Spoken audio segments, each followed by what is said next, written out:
Hey guys, James here of TCG University, coming back at you with another profile from our Campus Championship Series. Today we're going to be going over Michael's Inferno deck. I got to play this deck. It was really cool. It was a lot of fun. It has a couple of sweet combos, but really relies on his removing ability. So if my opponent never blocks, it makes it a really slow game for me. But like I said, I had a lot of fun playing this game, so make sure to check out those matches. Show Michael some love down below for what you think about his Inferno deck. So let's get into this profile, guys. Like I said, guys, this is Michael's Inferno deck, so make sure to leave a comment down below and tell him what you think about it. Inferno is a 635 all evil fire character. There's a glare. 2 attack cards from your discard pile. After your attack is blocked, your opponent loses 2 vitality. And then Desperation E, if your attack is not blocked, your opponent loses 4. Basically forcing them into losing the 2. This is really strong, especially with being a 635. It's constant, just don't block my attacks and just face tank it, or block my attacks and set me up. It was just a very 50-50 that I found most of the time people did not want to block my attacks. So we'll get into the non-attack cards that aren't foundations first. We're just playing a simple Punch and Judy build. We're playing a bunch of things that mill so we can remove things with Inferno. So having the ability to mill gives us the option to also have Punch and Judies. It's almost kind of like a symbiotic relationship, because we have to mill to be able to use Inferno. Milling to get the Punch and Judies isn't a bad thing either. For those who don't know, Punch and Judy is a card that says this attack gets plus X speed or plus X damage, plus 3 damage or plus 3 speed, and then pick up the other. So you go Punch, pick up a Judy, Judy, pick up a Punch, Punch, pick up a Judy. And then, so basically you mill out all 8 of them and then just do this to give your attack 12-12 and just basically make an attack unblockable. Okay, so then we're getting to the attacks. We're playing 2 Massive Blow. Mill 3 to get to flip something and increase this powerful rating. It's a 3 high for 8 on a 5 diff with stun 1. This just basically creates an attack differential because we do play Tech Sphere, giving us multiple options on what we could choose, as well as maybe flipping something in our opponent's staging area to limit their options for defense. We're playing 2 Bowflame. This mills cards, can let us draw a card, give plus to a check, and basically make this card not count. It's a 2 high for 4 that also has safe, that just protects us, as well as just having a 2 high block, which is very nice as well. Onto one of the key attacks of the deck, Missile Launcher. This says mill 4 on its own. Can get 4 speed or 4 damage, making it very lethal. Like I talk about in a bunch of these deck profiles, is there's a lot of people playing Syndicate Target and Nightmare Terrors for this card, Nutcracker, Cherryto, just to make sure they just don't take a lot of damage, because stun 2, 7 high for 6 on just like the first attack of the turn is just nuts, and it's just so strong, especially in a character that says if you block you burn 2. If you don't and I'm at Desperation, you're going to burn for 4. Just it creates a bunch of bad no-win scenarios. Then we're playing 2 Coffee Samba.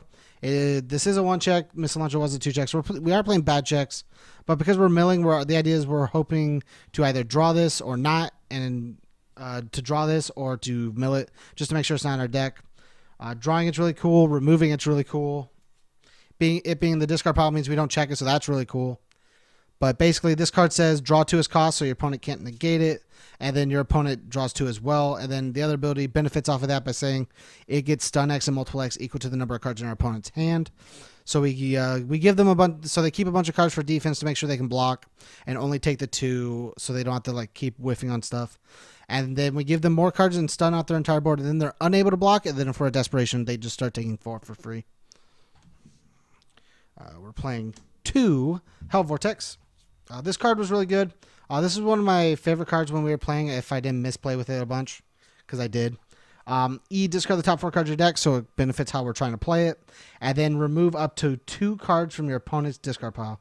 So this says we just get rid of problem cards. Cards are going to recur, stuff like that. Like if you're playing against like an Astaroth, because he's from the new set, he's going to pick up things like Coffee Samba and Missile Launcher. And this card just says we get to remove them, which is very, very good versus him. And then remove 1 attack from your discard pile. If there are 8 or more attacks in your discard pile, you're considered to be at Desperation until the end of the turn, which is very good, because if you're not at Desperation with Inferno, you can put yourself at Desperation. That +4, the burn 4, if they don't block, is super, super strong. I mainly like this for the remove one card as a cost, meaning we could remove one card and have our tech sphere, I'm about to show you soon, be super live, which was super good. Then we're playing 4 Shadow Slicer. I really like this card with tech sphere, and this card by itself is also just nuts. You remove 1 copy of Shadow Slicer from your discard pile.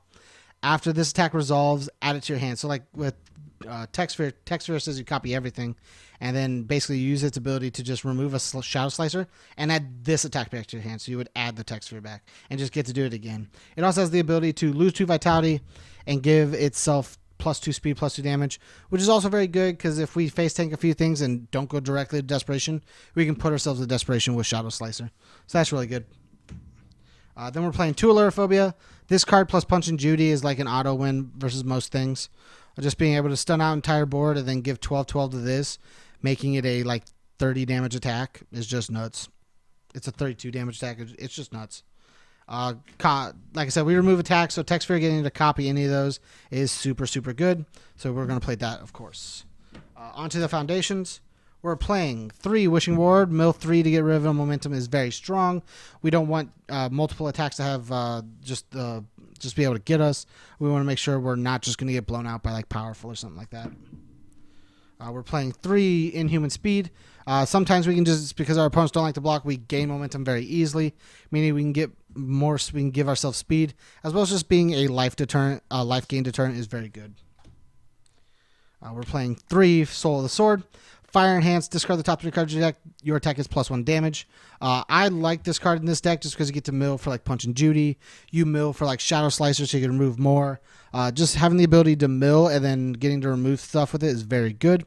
And then flip, after your attack is blocked, if there's a copy of the attack in your remove from game pile, draw a card is also very good. It just means we can +1 hand size to maybe either, if it doesn't kill them, draw a new kill card, or maybe just play defense.